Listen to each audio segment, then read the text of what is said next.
ஒரே ஒரு 5 லிட்டர் இதய மந்த்ரா கடல் எண்ணெய் பேக் ஒரு மாசம் முழுசுக்கும் அத்தனை சமையல முடிச்சு விடலாம். இதய மந்த்ரா. ஒரு ஃப்ரெண்ட் இருப்பாரு, அவர்கிட்ட பேசாம இருக்கவே முடியாது. மங்கள்தீப், இதயத்திலிருந்து இறைவனோடு பேசுங்கள்.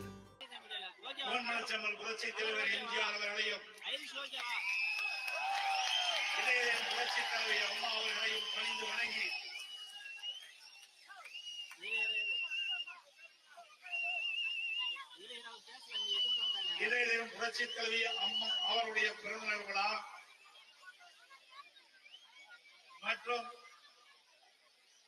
கொடியேற்று விழா நிகழ்ச்சி கிளைக்கழக நிர்வாகிகள் கூட்ட நிகழ்ச்சிக்கு தலைமை தாங்கி தலைமுறையாற்றிய மாவட்ட கழகத்துடைய செயலாளர் அன்பு சகோதரர் முன்னாள் எம்எல்ஏ திரு குமரகுரு அவர்களே, நிகழ்ச்சியிலே காலம் நேரம் கருதி சுருக்கமாக பேசி அமர்ந்திருக்கின்ற முன்னாள் அமைச்சர் கழக அமைப்பு செயலாளர் அனந்த் பா மோகன் அவர்களே, இந்த மாவட்டத்தினுடைய தேர்தல் பொறுப்பாளராக நியமிக்கப்பட்டிருக்கின்ற கழக அமைப்பு சாரா ஓட்டருடைய செயலாளர் சகோதரர் க சங்கரதாஸ் அவர்களே, கள்ளக்குறிச்சி சட்டமன்ற உறுப்பினர் சகோதரர் திரு எம் செந்தில்குமார் அவர்களே, முன்னாள் எம்எல்ஏ மரியாதைக்குரிய அழகவேல் பாபு அவர்களே, முன்னாள் எம்எல்ஏ தம்பி திரு பிரபு அவர்களே, என்னோடு வரி முடிந்திருக்கின்ற சேலம் புறநகர் மாவட்ட கழகத்துடைய செயலாளர் தம்பி இளங்கோ அவர்களே, எங்கவெள்ளி சட்டமன்ற உறுப்பினர் சகோதரர் திரு நல்லதீப் அவர்களே, நிகழ்ச்சியிலே பங்கு பெற்றுகின்ற உளுந்தூர்பேட்டை நகர கழக செயலாளர் திரு எஸ் துரை அவர்களே மற்றும் நிகழ்ச்சியிலே கலந்து கொண்டு சிறப்பித்துக் கொண்டிருக்கின்ற திரு ஏவிஎம் என்கின்ற விநாயகமூர்த்தி அவர்களே, திரு பி சன்னியாஸ் அவர்களே, திரு டாக்டர் சு பொன்னரசு அவர்களே, திரு என் துரைராஜ் அவர்களே, உளுந்தூர்பேட்டை தெற்கு ஒன்றிய கழக செயலாளர் திரு ஜி மணிராஜ் அவர்களே, உளுந்தூர்பேட்டை வடக்கு ஒன்றிய கழக செயலாளர் திரு எம் சுப்பராயன் அவர்களே மற்றும் நிகழ்ச்சியிலே பங்கு பெற்று சிறப்பித்துக் கொண்டிருக்கின்ற ஒன்றிய கழகத்துடைய செயலாளர்கள் திரு ஏ ஆர் செண்பகவேல் அவர்களே, திரு வி ஏ சந்திரன் அவர்களே, திரு ராம ஏகாம்பரம் அவர்களே, திரு கே ராமலிங்கம் அவர்களே, திரு வி ஐயப்ப அவர்களே, திரு ஏ கிருஷ்ணமூர்த்தி அவர்களே, வேறு கழகத்துடைய செயலாளர்கள் திரு கே ஸ்ரீதர் அவர்களே, திரு சியாம் சுந்தர் அவர்களே மற்றும் சார்பணியுடைய பொறுப்பாளர் கே பாக்யராஜ் அவர்களே, திரு ஆர் எஸ் மணி அவர்களே, திரு ஜே விஸ்வானந்தன் அவர்களே, திரு சாய்ராமன் அவர்களே, திரு ஜான் பாஸ் அவர்களே, திரு சரவணகுமார் அவர்களே மற்றும் மேடையிலே வீட்டிருக்கின்ற கழகத்திலே பல்வேறு பொறுப்புகளை வைக்கின்ற நிர்வாகிகளே, வருகின்ற சிறப்பித்துக் கொண்டிருக்கின்ற சார்பணியை சேர்ந்த பொறுப்பாளர்களே, கிளைக்கழகத்தினுடைய செயலாளர்களே, வருகின்ற தேர்தலை எதிரிகளை வீழ்த்தி கழக வேட்பாளர்களை வெற்றி பெறுவதற்காக நியமிக்கப்பட்ட பாகக்கிளை பொறுப்பாளர்களை வருகின்ற சிறப்பித்துக் கொண்டு கழக உடன்பிறப்புகளே, பெரியோர்களே, தாய்மார்களே, விவசாயிகளே, விவசாய தொழிலாளிகளே, பத்திரிகையாளர்களே, ஊடக நண்பர்களே, அத்தனை பேருக்கும் என்னுடைய முதற்கண் நன்றி கலந்த வணக்கத்தை உரித்தாக்கின்றேன்.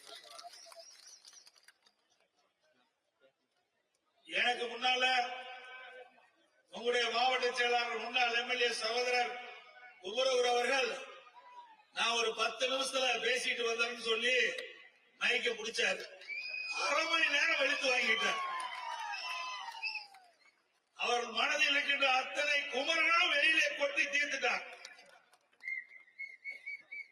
அப்படி உணர்ச்சி போங்க திறமையான திறம்பட செயல்படக்கூடிய மாவட்ட செயலர் அறிவிச்சார் குமரகுரு என்பதை இந்த நேரத்தில் மகிழ்ச்சியுடன் தெரிவித்துக் கொள்கின்றேன். இங்கே பாக கிளைக்கழக நிர்வாகிகள் கூட்டம் நம்முடைய பகுதியில் இருக்கின்ற அனைத்து கழகத்தினுடைய பொறுப்பாளர்கள் இங்கே வந்து அவர்களுக்கு பக்கபலமாக இந்த அரங்கம் நிறைய குவிந்திருக்கின்றனர். இந்த பாக கிளைக்கழக கூட்டம் இல்ல அதிமுக மாநாடு என்று சொல்லுகின்ற அளவிற்கு கடல் போல் மக்கள் வெள்ளம் காட்சியளித்துக் கொண்டிருக்கின்றனர். இன்றைக்கு நம்மை பார்த்து ஸ்டாலின் பேசுறாரு, அதிமுக இதோட முடிஞ்சு போச்சுங்கிறாரு. அருமை சகோதரர் சொல்றாரு, பொம்மை முதலமைச்சர் திரு ஸ்டாலின் அவர்களே பகல் கனவு கண்டு கொண்டிருக்கின்றீர்கள். உங்களுடைய கனவு பகல் கனவு. இங்கே வந்திருக்கின்ற அனைத்து இந்திய அண்ணா திராவிட முன்னேற்ற கழக சிப்பாய்கள் நாட்டை காப்பதற்கு ராணுவம் எப்படியோ அனைத்து இந்திய அண்ணா திராவிட முன்னேற்ற கழக வெற்றிக்கு இங்கே குமர்ந்திருக்கின்றார்கள் சிப்பாய்கள். மாவட்ட செயலாளர் சொன்னதை போல ஒவ்வொரு அனைத்து இந்திய அண்ணா திராவிட முன்னேற்ற கழக தொண்டனும் நிர்வாகிகளும் பூத் கழக நிர்வாகிகளும் சிறப்பாக செயல்பட்டு நடைபெறுகின்ற 2026 நடைபெறுகின்ற சட்டமன்ற தேர்தலில் அனைத்து இந்திய அண்ணா திராவிட முன்னேற்ற கழகம் அதிக இடைவெளியில் என்று தனிப்பெரும் கட்சியாக ஆட்சி அமைக்கும்.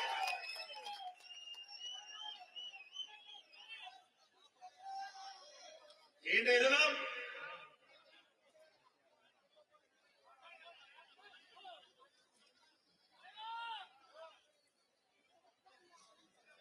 பாக கிளைக்கழக கூட்டம் கிட்டத்தட்ட ஏற்கனவே சின்னச்சேலம் பகுதியில முதலாக பாக கிளைக்கழக கூட்டம் தமிழ்நாட்டிலேயே கள்ளக்குறிச்சி மாவட்டத்தில் தான் முதலிலே இந்த பாக கிளைக்கழக நிர்வாகிகள் கூட்டம் கூட்டப்பட்டது.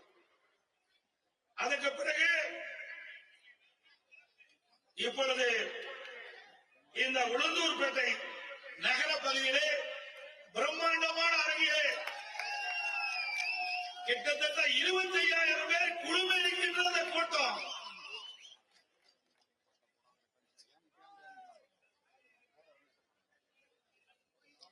இந்த கூட்டத்தில் நம்முடைய கிளைக்கழக நிர்வாகிகள்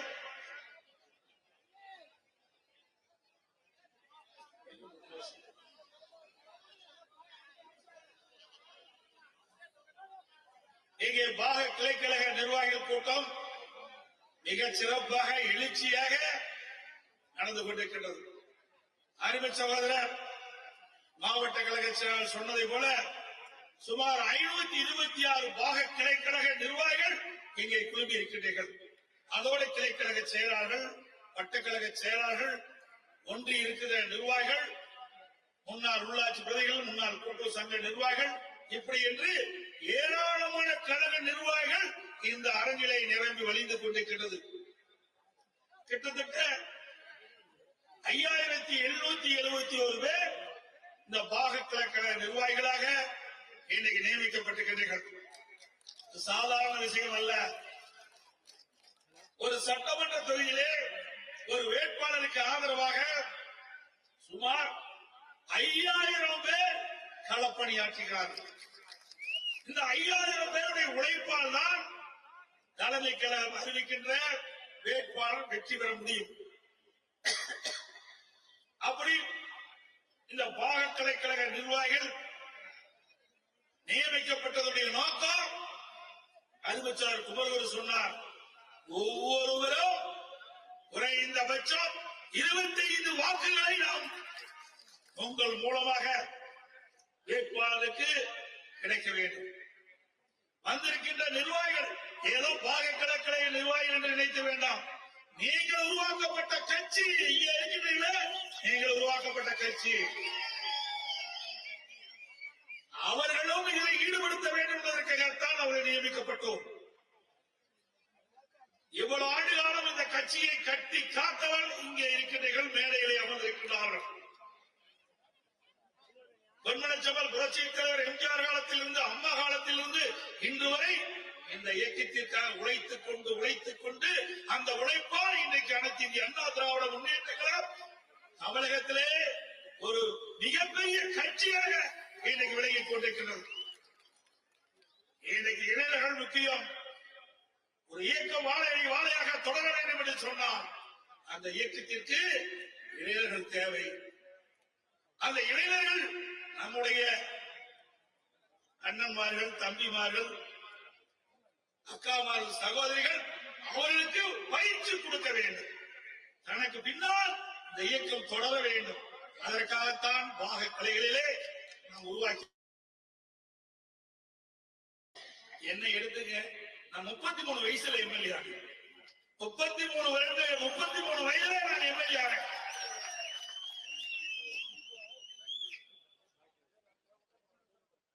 சில மூத்த நிர்வாகிகள் சில பேர் கேட்கின்றார்கள், ஏன் நாங்கெல்லாம் கட்சியில் இல்லையா? நானும் உங்களோட சேர்ந்தவன் தான். நமக்கு பின்னால் இந்த இயக்கம் தொடர வேண்டும். அம்மா சட்டமன்றத்திலே சொன்னாங்க, அனைத்து இந்திய அண்ணா திராவிட முன்னேற்ற கழகம் 100 ஆண்டுகள் தொடரும் என்று சொன்னார்கள்.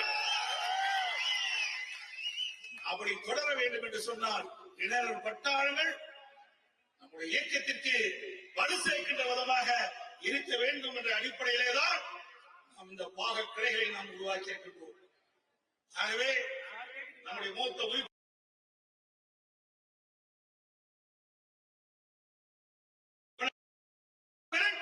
வெற்றி கொடியை நாட்ட வேண்டும். தேர்தலிலே எறும்பை போல சுறுசுறுப்பாக, தேனீக்களை போல சுறுசுறுப்பாக செயல்பட்டு தலைமை கழகம் அறிவிக்கின்ற வேட்பாளரை அதிக வாக்கு வித்தியாசத்தில் வெற்றி பெற செய்ய வேண்டும். ஏனென்று சொன்னால் கள்ளக்குறிச்சி மாவட்டம் என்று சொன்னால் அதிமுக கோட்டை என்பதை நிரூபித்து காட்ட வேண்டும். தேர்தலிலே அந்த வலிமை உலகத்திலே இருக்கின்றது, அந்த திறமை உலகத்திலே இருக்கின்றது. ஆக இந்த மாவட்டத்தில் இருக்கின்ற 5 சட்டமன்ற உறுப்பினர் உங்களால் கொடுக்கப்பட வேண்டும். நமக்கு கூட்டணி பலமான கூட்டணி அமையும், கவலைப்படாதீங்க. முதல் கட்டமாக பாரதிய ஜனதா கூட்டணி அமைச்சிருக்கிறோம். அதுல கூட ஸ்டாலின் பேசுகிறான், சட்டமன்றத்திலே பேசுறான். ஐயோ, ஏன் பாரதிய ஜனதா கட்சியோட கூட்டணி வச்சுட்டீங்களே? நாங்க யாரோட கூட்டணி வச்சா உனக்கு இல்லையா கவலை? நான் சொன்ன மாதிரி, தம்பி சொன்ன மாதிரி பயம் வந்துடுது. மாவட்டத்தில் சொன்ன மாதிரி பயம் வந்துடுது ஸ்டாலின் அவர்களுக்கு. அனைத்து இந்திய அண்ணா திராவிட முன்னேற்ற கழகம் பாரதிய ஜனதா கட்சியின் கூட்டணி வைத்தவுடனே ஸ்டாலினால் பொறுக்க முடியவில்லை. கூட்டணி வைக்கின்ற நோக்கம் வாக்குகள் சிதறாம நமக்கு உடைய வேட்பாளர் கிடைக்க வேண்டும். திமுக என்ற தீய சக்தி, மக்கள் விரோத அரசை அகற்றப்பட என்பதற்காக நாம் கூட்டணி வைக்கின்றோம். சிந்தாமல் சிதறாமல் அனைத்து வாக்குகளும் நாம் நிறுத்தப்படுகின்ற வேட்பாளர், கூட்டணி வேட்பாளர் கிடைக்க வேண்டும் என்ற நோக்கத்தின் அடிப்படையிலே நாம் கூட்டணி அமைக்கின்றோம்.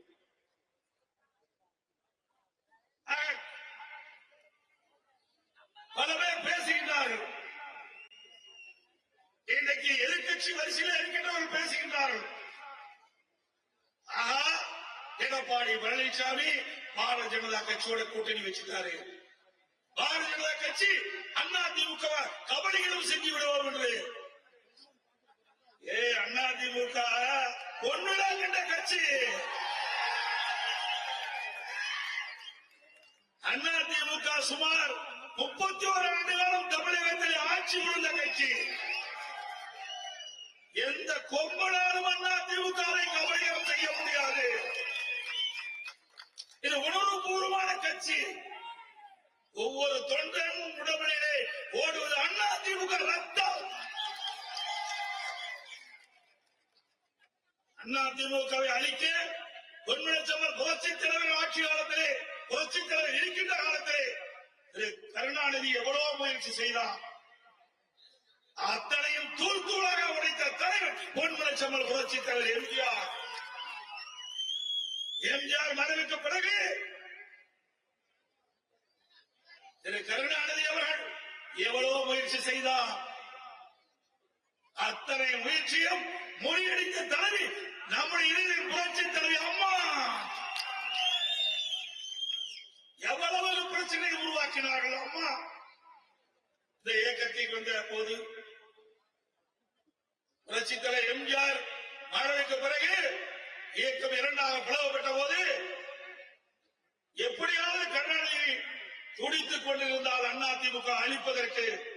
ஆனால் பொன்மனச்செம்மல் புரட்சி தலைவர் தெய்வம், அந்த தெய்வத்தினுடைய ஆசியாலும் அருளாலும் அண்ணா திமுக ஒன்றாக இணைந்தது.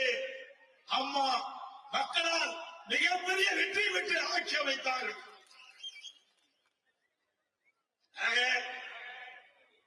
திரு கருணாநிதினாலே முடியல, அண்ணா திமுக வீழ்த்த முடியல. கனவு ஒருபோதும் பலிக்காது. இன்னைக்கு அம்மா மறைவுக்கு பிறகு எவ்வளவோ முயற்சி செய்து பார்த்தார் ஸ்டாலின் அவர்கள் அண்ணா திமுக உடைக்க. சில சந்தர்ப்பவாதிகள் நன்றாக தெரியும், சில துரோகிகள் எட்டப்பர்கள் திமுகவோடு சேர்ந்து அம்மா ஆட்சி கவிழ்க்க நினைத்தார்கள்.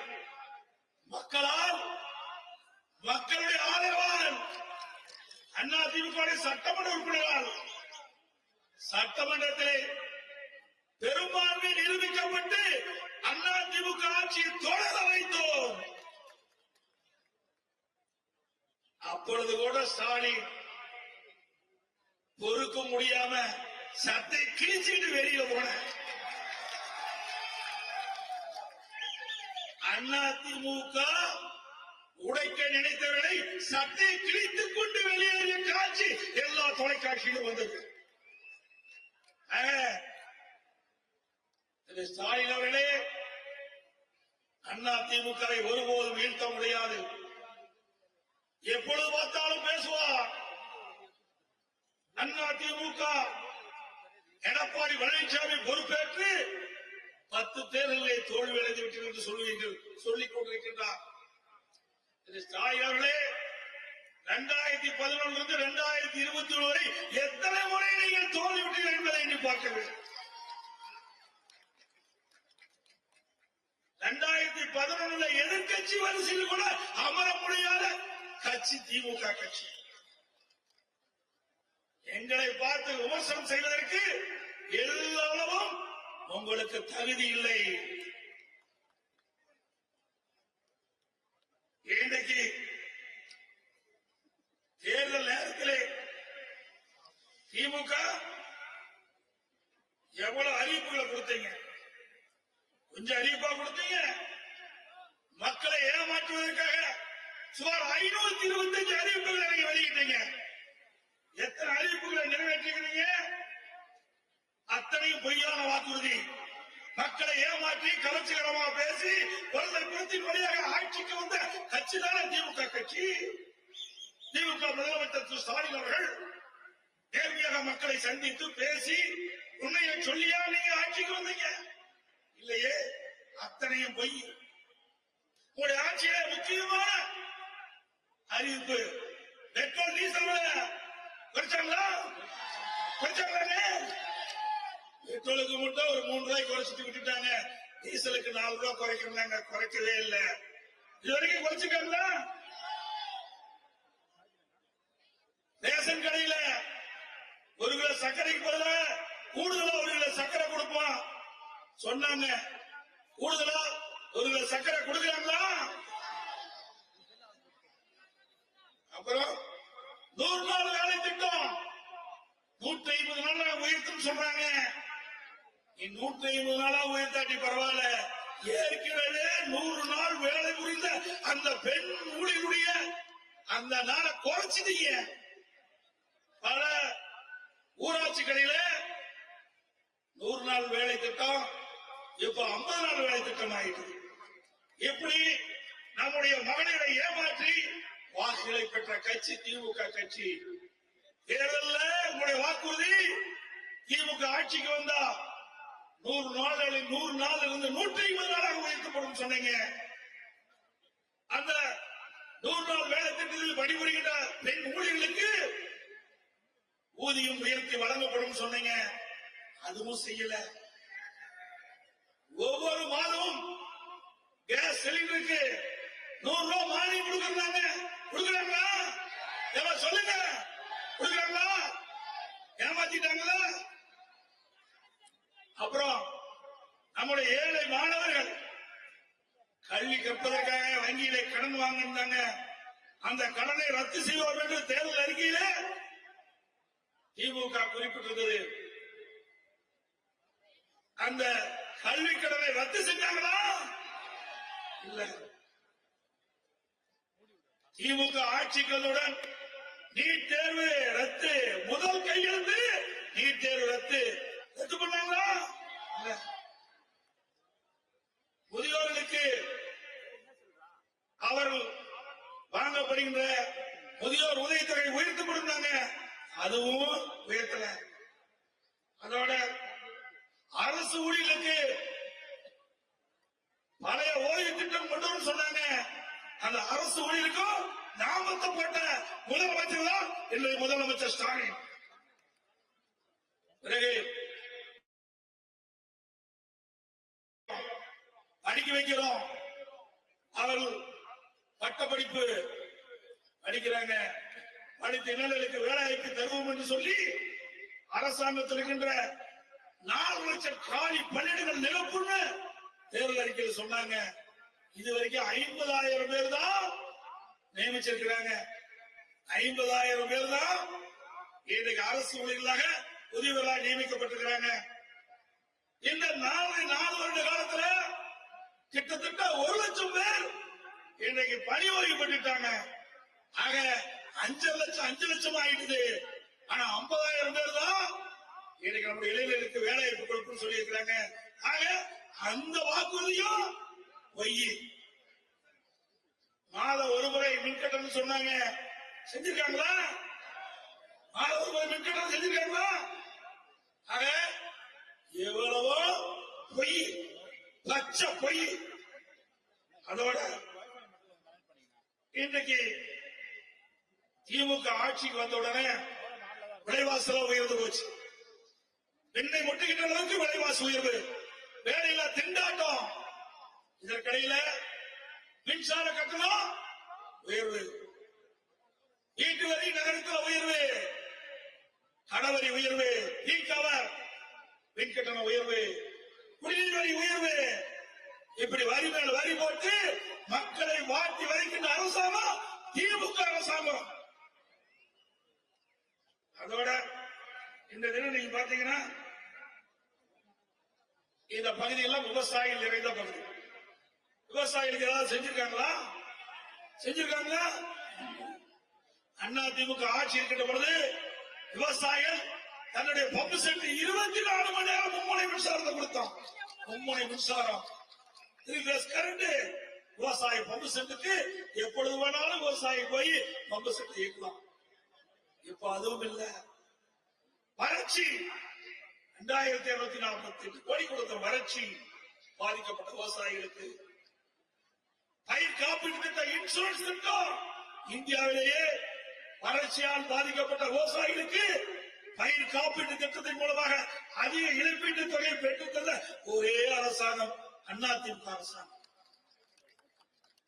அதே போல இந்த பகுதியில் மக்காச்சோளம் அதிகம். அரியலூர், பெரம்பலூர், கிருஷ்ணகிரி, தருமபுரி, சேலம் எல்லாம் இன்றைக்கு கடலூர் பல்வேறு பகுதியில் மக்காச்சோளம் அதிகமா நம்முடைய விவசாயி பயிரிடுறாங்க. நான் ஆட்சியில் இருக்கின்ற பொழுது, முதலமைச்சர் இருக்கின்ற பொழுது அமெரிக்கன் படைப்புல வந்து அந்த மக்காச்சோள பயிர்கள்லாம் பாதிக்கப்பட்டு விட்டது. அந்த பாதிக்கப்பட்ட விவசாயிகளுக்கு இழப்பீட்டு தொகையாக 186 கோடி நான் கொடுத்தேன்.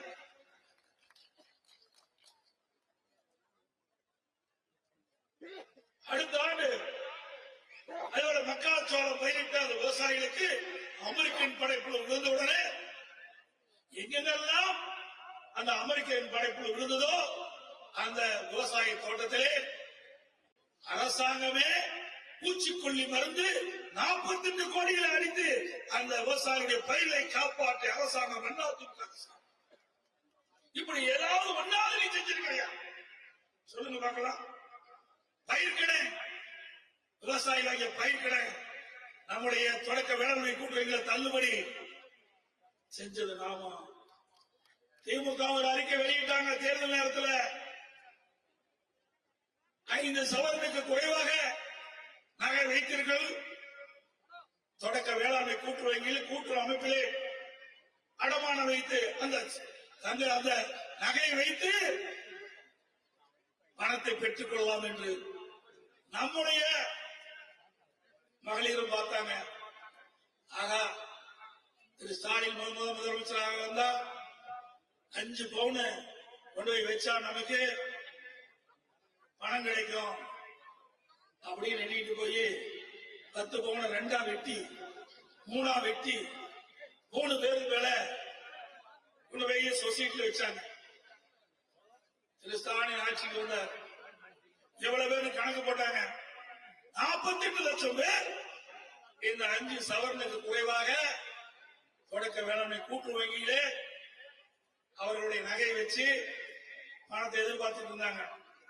உடனே ஸ்டாலின் என்ன சொன்னார் சட்டமன்றத்தில்? அவருடைய அமைச்சர், அந்த துறையுடைய அமைச்சர், தகுதியானவருக்கு தான் கொடுப்போம் சொல்லிட்டார். எப்படி மக்களை ஏமாத்துறாங்க பாருங்க, எப்படி நம்ம சகோதரிகளை ஏமாத்திருக்காங்க பாருங்க. பாவம் ஒன்னா இருந்த சைனை 3ஆ வெட்டி கொண்டு வச்சு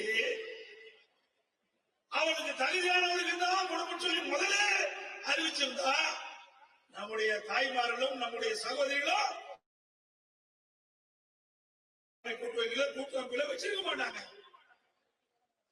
48 லட்சம் பேர் வச்சு 35 லட்சம் பேருக்கு தான் அந்த பணம் கிடைச்சது. நகை வைத்தவர்களுக்கு பணம் கிடைத்தது. அது எப்படி? 5 சவரன் வச்சவங்களுக்கு கிடைக்கல, 2 பவுன் 3 பவுன் 1/2 பவுன் இப்படி வச்சவங்களுக்கு தான் அந்த உதவி கிடைச்சது. மீது எவ்வளவு? 13 லட்சம் பேர் சொசைட்டில நோட்டீஸ் விட்டுட்டாங்க. உங்களுக்கு எல்லாம் கடன் தள்ளுபடி இல்ல, வாங்கிய பணத்தை வட்டியுடன் கொடுக்க வேண்டும் என்று சொல்லிட்டான். அந்த குறிப்பிட்ட காலத்துல வட்டியுடன் கொடுக்கா அபராத வெட்டி போட்டுட்டான். நகையே மொழியில் போச்சு. ஆக திரு ஸ்டாலினையும் உதயநிதியை நம்பி கூட்டுறவு சங்கத்துல தாங்கள் அணிந்திருந்த நகையை வைத்து நகை இழந்ததுதான் மிச்சம் திமுக ஆட்சியில. அப்படி மக்களை ஏமாற்றுகிறவர்கள், மகளிரை ஏமாற்றுகிறவர்கள், பெண்களை ஏமாற்றுகின்ற ஆட்சியின்ற ஆட்சியாளர் தான் இன்றைய ஆட்சியாளர்கள் என்பதை நாம் எண்ணி பார்க்க வேண்டும். அதோட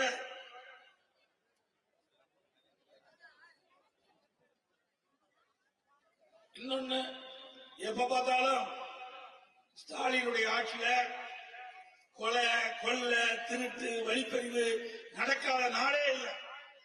நீங்க பேப்பர்ல பார்த்தாலும் சரி, தொலைக்காட்சியில் பார்த்தாலும் சரி, பாலியல் கொடுமை இன்றைக்கு தொடர்கதையாக இருக்குது. அதுக்கு என்ன காரணம்? போதைப் பொருள் விற்பனை, கஞ்சா விற்பனை.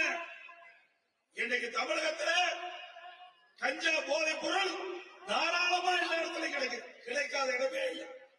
கஞ்சா போட்டுட்டோம்னா சொல்றதுக்கே வாய் கூசி. 80 வயசு பாட்டு அதை சொல்லக்கூடாது, எனக்கு அசிங்கமா இருக்கு. ஒரு கேவலமான ஆட்சி இந்த ஆட்சி. நம்முடைய இளைஞர்கள் அந்த கஞ்சாவுக்கு அடிமையாகி, போதைக்கு அடிமையாகி என்ன செய்வது என்றே தெரியாமல் தவறு செய்து கொண்டிருக்கின்ற காட்சி இந்த ஆட்சியில பார்க்க முடியும். அதை கட்டுப்படுத்த இந்த ஆட்சியால் முடியவில்லை. இங்கே சொன்னாங்களே பொம்மை முதலமைச்சர் ஆகும் போது இதை எப்படி கட்டுப்படுத்த முடியும்? முடியாது. ஆகையால் மக்களது ஆட்சி இன்றைக்கு தமிழகத்திலே நடைபெற்றுக் கொண்டிருக்கிறது. அதோடு எங்க பார்த்தாலும் லஞ்சம், லஞ்சம் இல்லாத இடமே கிடையாது. பத்திரப்பதிவுக்கு போனீங்கன்னா முத பணம் இருக்குதான்னு தான் கேட்கிறான். நம்ம சொத்தை விற்க போனாலும் சரி, வாங்க போனாலும் சரி, முதலுக்கு கப்ப கட்ட வேண்டியது அந்த பத்திரப்பதிவு ஆபீஸ். அங்கதான் பார்த்தா எல்லா அலுவலகத்திலும் லஞ்சம் தாண்டவம். லஞ்சம் இல்லாத இடமே கிடையாது. Commission, collection, correction. இந்த ஆட்சியில் அதுதான் பார்க்க முடியும். என்னங்க? Commission, collection, correction. இதுதான் இந்த ஆட்சியில பார்க்க முடியுது. திமுகவுடைய 4 ஆண்டுகால சாதனை இந்த கமிஷன், கலெக்ஷன், கரப்ஷன். இதுதான் திமுகவுடைய 4 ஆண்டுகால மிகப்பெரிய சாதனை. இன்றைக்கு 2 வருடத்திற்கு முன்பு, 2 வருஷத்துக்கு முன்பு நிதியமைச்சர் திரு பழனிவேல் தியாகராஜன் என்பவர் ஒரு ஆடியோல ஒரு கருத்து தெரிவித்தார். வலைதளங்கள் பூரா வந்தது, நீ எல்லாம் பார்த்திருப்பீங்க. என்ன சொன்னார் பாரு, அருமையா சொல்றாரு. என்னோட உங்களுக்கு அதிகமா தெரிஞ்சிருக்குது. இன்றைக்கு அந்த ஆடியோல வந்த கருத்து நாம சொல்லல, ஆடியோல வந்த கருத்து திரு சபை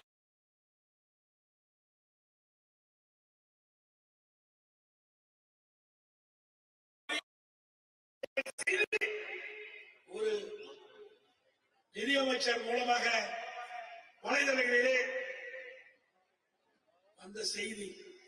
அப்படி 2 வருஷத்துக்கு முன்பே 30,000 கோடினா இப்ப எத்தனை ஆயிரம் கோடி இந்த அரசாங்கம் கொள்ளையடிச்சுக்கின்றதை நீங்க எண்ணி பாருங்க. அதோட என்ன அதுவே சொல்லிட்டார். அடுத்த சப்ஜெக்ட் டாஸ்மாக்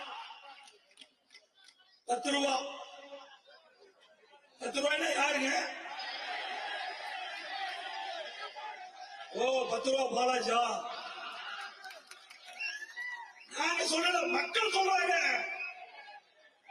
ஏழை மக்கள் இரவு பகல் பாராமல் ரத்தத்தை நேர்மையாக சிந்தி உழைக்கின்ற அந்த உழைப்பாளி அங்க கடைக்கு போய் அந்த வாட்டர் பாட்டில் வாங்கினா 10 ரூபா கொடுத்தாதான் அந்த பாட்டில் கொடுக்கணும். இப்படி அநியாயம் நடக்கின்ற கட்சி ஆட்சி திமுக ஆட்சி. அதனாலதாங்க அவருக்கு இங்க இருக்கின்ற ஏழையுடைய வயிற்றுச்சல், வயிற்றெரிச்சல், இங்க இருக்கின்ற ஏழையுடைய வயிற்றெரிச்சல். ஆக எங்க கிட்ட போய் 10 ரூபாய் வாங்கலையா அப்படின்னு ஒவ்வொரு முறையும் கடைக்கு போகும்போதெல்லாம் சொல்லிட்டு போனாங்க. ஆண்டவன் பார்த்தாங்க, உனக்கு சரியான தண்டனை கொடுக்கணும்னு அவருக்கு 453 நாள் எங்க இருந்தாரு? ஜெயில இருந்தாரா? ஆக 10 ரூபாய்னா சாதாரண நினைச்சுக்காதீங்க. ஒரு நாளைக்கு கிட்டத்தட்ட 1 கோடி பாட்டில் விற்குது. 1 கோடி பாட்டில்னா எவ்வளவு ஆச்சு? 10 கோடி ஆச்சு. மாசம் 300 கோடி, வருஷம் 3600 கோடி. இந்த ஏழைகளை உறிஞ்சவர் சாச்சா அவர்தான். தம்பி சொல்றாரு. ஆக ஏழைகளை விட்டு வைக்கவில்லை, ஏழைகளுடைய ரத்தத்தை உறிஞ்சிய அமைச்சர்கள் திமுக அமைச்சர்கள். அப்படி ஊழல் நிறைந்த அரசாங்கம் திமுக அரசாங்கம். அதோட எப்ப பார்த்தாலும் ஸ்டாலின் பேசுறாரு. அண்ணா திமுக ஆட்சியில ஒண்ணுமே செய்யலையா? ஏங்க நம்ம ஒண்ணுமே செய்யல. எண்ணி பாருங்க. இங்க இந்த கள்ளக்குறிச்சி மாவட்டம் அருமை சகோதரர் குமரகுரு அவர்கள் முதலமைச்சர் இருக்கும் போது அடிக்கடி வந்து சொல்லுவார், அண்ணா கள்ளக்குறிச்சியை தலைமையாக கொண்டு ஒரு மாவட்டத்தை பிரிச்சு கொடுங்க. உடனடியாக அதிமுக அரசாங்கம் இந்த விழுப்புரம் மாவட்டத்துல இருந்து தனியா பிரிச்சு 5 சட்டமன்ற உறுப்பினரை எடுத்து கள்ளக்குறிச்சியை தலைமையிடமாக கொண்டு புதிய மாவட்டத்தை உருவாக்கி தந்தோம். அதோட நிக்கல. அதுக்கு பிறகு மாவட்டம் உதயமானவுடன் மாவட்டத்திலே மருத்துவ கல்வியோட மருத்துவமனை வேண்டாங்க, அதையும் நாங்கள் கொடுத்தோம். 400 கோடி பிரம்மாண்டமான அரசு மருத்துவக் கல்லூரி மருத்துவமனை கொடுத்தோம். ஒரு பொண்ணு டாக்டர். இப்படி இந்த மாவட்டத்துடைய வளர்ச்சிக்காக பாடுபட்ட அரசாங்கம் அதிமுக அரசாங்கம். ஸ்டாலின் அவர்களே, எங்களுடைய ஆட்சியா ஒன்றும் தெரியல. எத்தனை பாலங்கள், எத்தனை சாலைகள், தடுப்பணைகள் எல்லாம் நான் கொடுத்தோம். அதற்கு மேலாக உங்களுடைய மாவட்ட எல்லையில பிரம்மாண்டமாக 1000 கோடியில 1050 ஏக்கர்ல கால்நடை பூங்கா உருவாக்கி கொடுத்தோம். நீங்க உங்களுடைய மாவட்டத்தில் தான் அதிகமா பயனடைக்கும். ஏன்னா சேலம் மாவட்டத்தில் எடப்பாடிக்கு 136 கிலோமீட்டர். ஆக பிரம்மாண்டமான கால்நடை பூங்கா உங்களுடைய மாவட்டத்தினுடைய எல்லையில் இருக்குது. இவ்வளவு பெரிய கால்நடை பூங்காவை கட்டி கொடுத்தோம். இதுவரைக்கும் முழுமையா திறக்காத அரசாங்கம் ஸ்டாலின் மாடல் அரசாங்கம். பலமுறை சட்டமன்றத்தில் பேசிட்டேன், அறிக்கை வெளியிட்டேன். அதிமுக ஆட்சியிலே கொண்டு வரப்பட்ட திட்டம் என்ற ஒரே காரணத்திற்காக அந்த கால்நடை பூங்காவை திறக்கவே இல்லை. அந்த விவசாயிகளுக்கு ஒரு மிகப்பெரிய வரப்பிரசாதம். இந்த கால்நடை பூங்காவிலே கால்நடை ஆராய்ச்சி நிலையம். நான் வெளிநாடு போயிருந்த போது, அமெரிக்கா சென்ற போது பஃபலோ அங்க அந்த கால்நடைகளை போய் பார்த்தோம். பஃபலோ பால் பண்ணையில போய் அங்க இருக்கின்ற பசுகள் பார்த்தோம். ஒரு பசு ஒரு நாளைக்கு 65 லிட்டர் பால் கொடுக்குது. அதே மாதிரி நம்முடைய மாவட்டத்தில், நம்முடைய தமிழ்நாட்டில் தலைவாசல் கெங்கவெளி சட்டமன்ற தொகுதியில நம்முடைய கள்ளக்குறிச்சி மாவட்டத்தில் எல்லையில ஒரு மிகப்பெரிய கால்நடை பூங்காவை உருவாக்க வேண்டும் என்று உருவாக்கி முதல் கட்டமாக நான் திறந்தேன். அந்த கால்நடை மருத்துவக் கல்லூரியை திறந்தேன். அதுக்கு பிறகு 4 ஆண்டு காலமாக பூட்டி கிடப்பிலே போட்ட அரசாங்கம் திமுக அரசாங்கம். விவசாயியுடைய விரோதியாக ஸ்டாலின் திகழ்ந்து கொண்டிருக்கின்றார். உண்மையிலேயே அரசியல் காழ்ப்புணர்ச்சி இல்லாம விவசாயிகளை எண்ணி பார்த்து அது எந்த அரசாங்கம் கொண்டு வருது என்பது முக்கியமல்ல, இது எந்த அளவுக்கு விவசாயிகளுக்கு பயன்படுகிறது என்பதை உணர்ந்து அந்த கால்நடை பூங்கா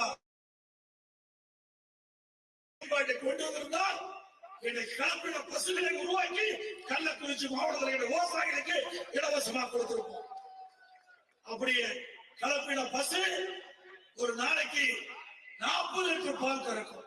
40 லிட்டர் பால். அப்படிப்பட்ட திட்டம். இதையெல்லாம் முடக்கிய அரசாங்கம் திமுக அரசாங்கம். சிந்திச்சு பாருங்க. அதே போல அம்மா மெடிக்கலை கொண்டு வந்தோம். அது என்ன அரசாங்கத்துக்கு வழி இருந்ததுன்னு தெரியல. ஏழைகள் அதிகமாக வசிக்கின்ற பகுதி, அந்த பகுதியை தேர்ந்தெடுத்து அங்க ஒரு அம்மா மெடிக்கல் திறந்து முழுக்க இலவசமாக விவசாயிகள் அங்க இருக்கின்ற ஏழைகளுக்கு சிகிச்சை அளிக்க வேண்டும் என்று ஒரு நோக்கத்தோடு தமிழ்நாடு முழுவதும் 2000 அம்மா மெடிக்கலை கொண்டு வரப்படும் என்று அறிவிக்கப்பட்டு சுமார் 1850 அம்மா மெடிக்கலுக்கு திறந்தோம். அரசியல் காழ்ப்புணர்ச்சியின் காரணமாக அந்த அம்மா மெடிக்கலையும் மோடி அரசாங்கம், ஸ்டாலின் அரசாங்கம். இந்த மாவட்டத்தில் மட்டும், கள்ளக்குறிச்சி மாவட்டத்தில்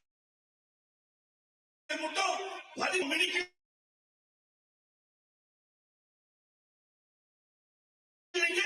மூடி நோய்வாய்ப்பட்டா அந்த பகுதியிலேயே அம்மா மெடிக்கல் இருக்கிற பொழுது போய் நீங்க சிகிச்சை பெற்று, அதுல என்ன உனக்கு கஷ்டம், அதுல என்ன உனக்கு அரசியல் தேவை?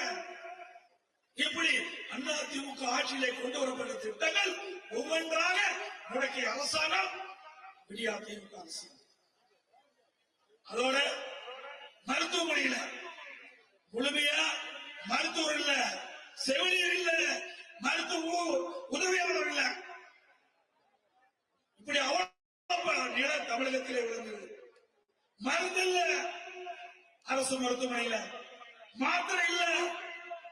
அண்ணா திமுக ஆட்சி இருக்கின்ற பொழுது அம்மா முதலமைச்சர் இருந்த பொழுதும் சரி, நான் முதலமைச்சர் இருந்த பொழுதும் சரி, தமிழ்நாட்டில் ஒட்டுமொத்தமாக அந்த மருந்துகளை எல்லாம் கொள்முதல் செய்யப்பட்டு ஒவ்வொரு அரசு மருத்துவமனைக்கும் 3 மாதத்திற்கு தேவையான மருந்து மாத்திரை ஊசிகள் வழங்கப்பட்டது. அரசாங்கம்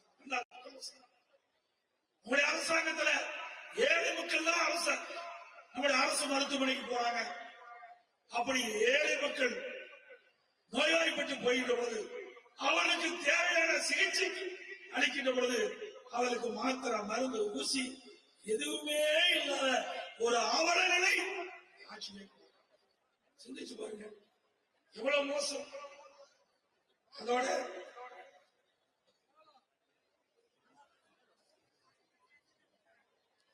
தாலிக்கு தங்கம் நாங்க மறந்தாலும் நீங்க மறைக்கல. இன்னைக்கு 6 லட்சம் பேருக்கு 4 அம்மாவர்கள், ஏழை குடும்பத்திலே பிறந்த பெண்கள்,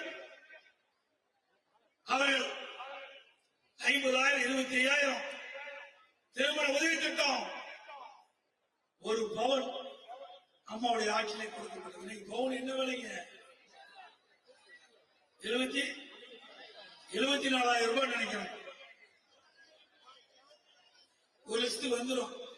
இப்படி ஏழை குடும்பத்திலே பிறந்த பெண்கள் உரிய நேரத்திலே திருமணம் செய்ய வேண்டும் என்ற அடிப்படையிலே அம்மா கொண்டு வந்த திருமண உதவி திட்டம், தாலிக்கு தங்க திட்டம், இந்த திட்டத்தையும் கைவிட்டாங்க.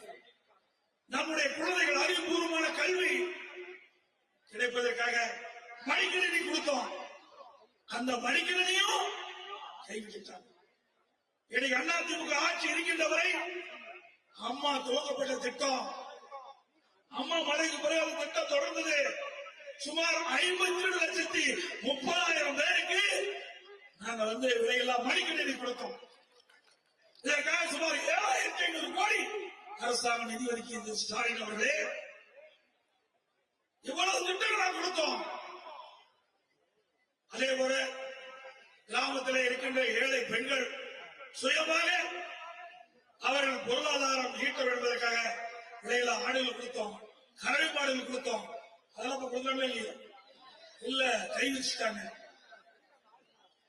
விலையெல்லாம் வேஸ்டால அதிமுக ஆட்சியில புரட்சித்தலை எம்ஜிஆர் கொண்டு ஒரு திட்டம், அதுவும் கிடைக்கல முழுமையா. எல்லாமே ஊழல். அதோட இன்னைக்கு அதிமுக ஆட்சியில பல திட்டங்கள் கொண்டாந்தோம். அதிமுக ஆட்சி வந்தா பொங்கலுக்கு கிடைக்கும். அதோட இன்னைக்கு அறிவிச்சார் கல்வி, நடுநிலை பள்ளி, உயர்நிலை பள்ளி, மேல்நிலை பள்ளி, கல்லூரி என்று இன்னைக்கு அனைத்து இந்திய அண்ணா திராவிட முன்னேற்ற கழக ஆட்சியில் தான் அதிக ஆரம்ப பள்ளியை துவக்கணும், நடுநிலை பள்ளியை துவக்கணும், உயர்நிலை பள்ளியை துவக்கணும், மேல்நிலை பள்ளியை துவக்கணும். இதன் மூலமாக இன்றைக்கு கல்வி கற்போட எண்ணிக்கை இந்தியாவிலேயே உயர்ந்தது தமிழ்நாடு. அதோட உயர்கல்வி இன்னைக்கு சுமார் 40க்கும் மேற்பட்ட அரசு கலை மற்றும் அறிவு கல்வி கொடுத்தோம்.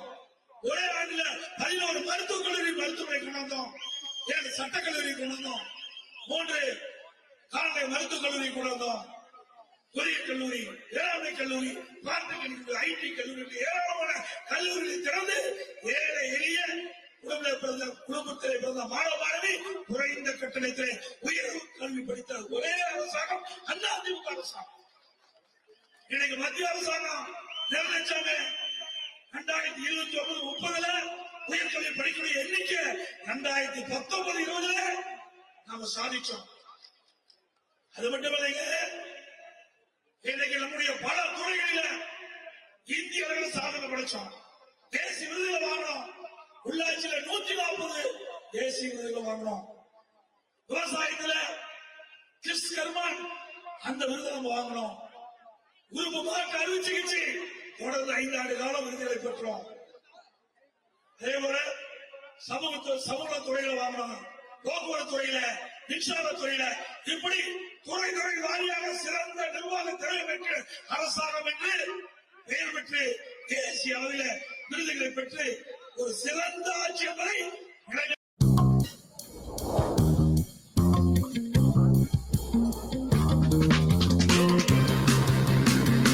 When you need to hustle without hassle, it matters where you stay.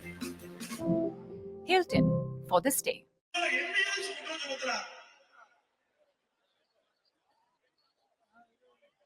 Edappadi Palaniswami அவருடைய நெடுஞ்சாலைத்துறையில 4800 கோடி ஊழல் பண்ணிட்டாங்க. மொத்த அந்த துறைக்கு 4800 கோடி தான் ஒதுக்கணும். அத்தனை நான் எழுதி போயிட்டேன். ஏங்க பொய் பேசுறதுக்கு ஒரு அளவு வேண்டாம். அந்த துறைக்கு ஒதுக்கப்பட்ட நிதி 4800 கோடி அவர் கொடுத்த அந்த புள்ளிவரப்படி வழக்கு கொண்டு போய் லஞ்ச ஒழிப்புதல் கொடுத்தாரு. அது உயர் நீதிமன்றத்தில் போய் வழக்கு தொடர்ந்தாங்க. அந்த நீதிபதி விசாரிச்சுட்டு சிபி விசாரிக்கணும்னு உத்தரவு போட்டாரு. நான் முதலமைச்சர் இருக்கும்போது உச்ச நீதிமன்றம் போய் தடையான வாங்கினோம். திமுக ஆட்சிக்கு வந்த பிறகு இப்போ 2021 அந்த தடையானை நீட்டி அதை விசாரிச்சாங்க. உச்ச நீதிமன்றம் விசாரிச்சு நீ உயர் நீதிமன்றத்தில் போய் விசாரிக்கணும்னு சொன்னாங்க. உயர் நீதிமன்றத்தில் விசாரிக்கும் போது யார் வழக்கு போட்டாங்களோ அவரே நான் திரும்ப பெற்றிருந்தேன். வழக்கு போட்டவரே இது நடக்காது. இத்தனை நாள் நீ பேசிட்ட, சட்டமன்றத்தில் பேசிட்ட, எடப்பாடி பழனிசாமி 4800 கோடி நெடுஞ்சாலை துறையில ஊழல் செய்துவிட்டது, நான் நிரபராதி, நீதிமன்றத்தில் வாதாடுவேன் சொல்லி நீதிமன்றத்திலே அவர் வழக்கு போட்டவரே திரும்ப பெற வேண்டும் சொன்ன போது கூட நீதியரசர் சொன்னார், வழக்கு போட்டவரே திரும்பி பெற்றுகிறார், திரும்பி பெறுவதா சொல்லுகிறது, ஏன் நீங்க வழக்கு நடத்துறீங்க? இதுவரைக்கும் பேசுறதெல்லாம் மக்கள் மத்தியில் இருக்குது இல்ல, சட்டமன்றத்தில் பதிவாகிருக்குது இல்ல, நான் நீதிமன்றத்தில் நிரபராதினா தான் அதை மக்கள் ஏற்றுக்கொள்ளும் அப்படின்னு நான் நீதிமன்றத்தில் அந்த வழக்கை தொடர்கிறேன் என்று சொல்லி வழக்கை நடத்தி நிரபராதி என்று நிரூபித்தேன். உச்ச நீதிமன்றம் போனாங்க. மீண்டும் ஸ்டாலின் அரசாங்கம் உச்ச நீதிமன்றத்தில் போய் வாதாடி உச்ச நீதிமன்றமும் என்னை நிரபராதி என்று தீர்ப்பு கொடுத்தது. ஸ்டாலின் அவர்களே, என்ன பேச முடியாது, என்னை பற்றி எதுவும் பேச முடியாது, எங்களுடைய அரசாங்கத்தை பற்றி பேச முடியாது. ஒரு சிறந்த அரசாங்கம் 4 வருடம் 2 மாத காலம் நடத்தணும். உங்களுடைய அரசாங்கம் பாரு, நீதிமன்றம் உச்ச நீதிமன்றம் சொல்லுது, நீ அமைச்சரா இருக்கிறியா இல்ல உள்ள போறியா? எவ்வளவு கேஸ் நடத்துற? என்ன போல துணிஞ்சு நிக்க வேண்டியதானே? எத்தனை அமைச்சர்கள் நடக்குது? திமுக அமைச்சர் மீது பல வழக்குகள் நிலுவையில் இருக்குது. தடுமாறுறாங்க, நடத்த கூடாது என்று நீதிமன்றத்தில் வாதாடிட்டு இருக்கிறாங்க. எங்களை போல் நீதிமன்றத்திலே வாதாடி நிரபராதி என்று நிரூபிங்க முடியாது. ஏன்னா மடியில கனவு இருக்குது, அதனால வழியில பயம் இருக்குது. திரு ஸ்டாலின் அவர்களே, திமுக ஆட்சி அமைந்த பிறகு தொடரும் விடமாட்டோம். வேண்டுமென்றே திட்டமிட்டு பொய் வழக்கு போடுவது, அண்ணா திமுகவை அவதூறாக பேசுவது, இதெல்லாம் நாங்கள் வேடிக்கை பார்த்துட்டு இருந்தோம். வேடிக்கை பார்த்த காலமெல்லாம் போய்விட்டது.